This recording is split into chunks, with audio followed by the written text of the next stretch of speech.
Nous subissons les stéréotypes de genre sur l'imaginaire du travail féminin et masculin et de sa pénibilité associée. C'est-à-dire que dans l'imaginaire collectif, on va considérer qu'un travail pénible masculin est masculin par définition.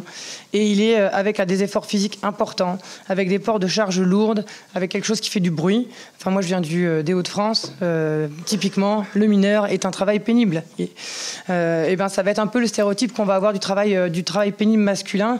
Ce qui fait qu'il y a eu des programmes de prévention qui ont été faits, qui ont été plutôt efficaces. Et c'est très bien pour ça. Mais ce qui entraîne de fait une sous-estimation de la pénibilité féminine et avec des programmes de prévention beaucoup moins nombreux parce qu'on va l'estimer moins dangereuse. Donc ça, c'est un premier problème. Les TMS, vous en avez parlé beaucoup, donc je ne vais pas vous les redécrire. Vous redonnez les secteurs dans lesquels on peut les trouver. Secteur de l'entretien, d'aide à domicile, accueil aux caisses, dans les supermarchés, les métiers où il y a une surreprésentation féminine. Oserais-je faire le pont en disant que c'est peut-être pour ça qu'on s'en occupe peu et que si c'était des hommes qui étaient à la place, on aurait déjà fait des plans de prévention. C'est fort probable. Donc il y a un certain déni qui existe des conditions de travail de nombreux métiers dès lors qu'on les classifie comme féminins.